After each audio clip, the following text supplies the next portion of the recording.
Commercial real estate markets were already in stress coming into 2023, given the precipitous rise in interest rates, slowing fundamentals, declining transaction volumes, and limited liquidity.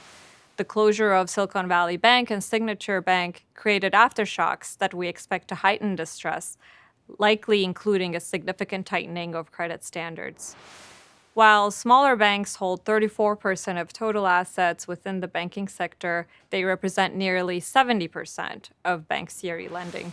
A pullback by regional and community banks will materially reduce credit availability for commercial real estate, with really no obvious lower cost replacement lender in sight. This can present attractive opportunities for sophisticated investors who can skillfully navigate both private and public markets.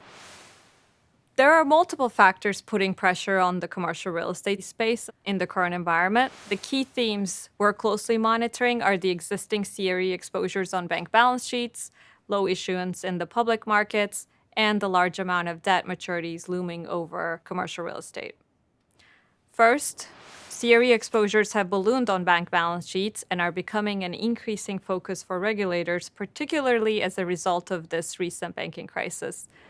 The largest U.S. banks have seen an increase of commercial real estate loan exposures of 29% since 2018, and regional and community banks comparatively have grown even faster at 61% over that time frame.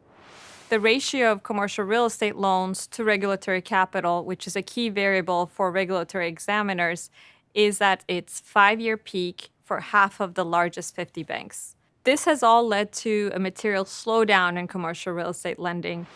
Secondly, further intensifying the impact, we believe the public commercial real estate markets are currently not a stable source of liquidity for borrowers, given market conditions. CMBS spreads remain wide, issuance is at historic lows. Total private label origination volume in the first quarter of 2023 was down 85% compared to the same time last year.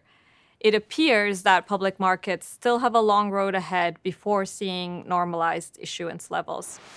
Lastly, looming as a storm cloud are the nearly $900 billion of loans set to mature through 2024. Given the current market dynamics, a significant portion of borrowers will need to look for alternative sources of capital as their loans mature. For those that cannot, we expect to see growing loan defaults, a continuation in the movement of loans to special servicing, and sizable refinance shortfalls on existing debt maturing.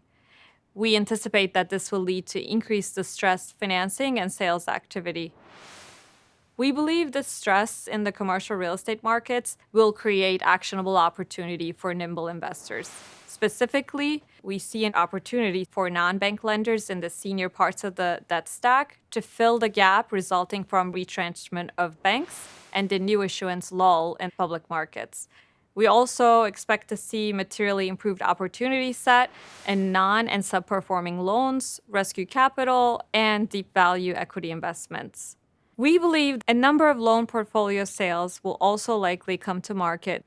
These sales may require creative structure solutions where PIMCO has significant experience.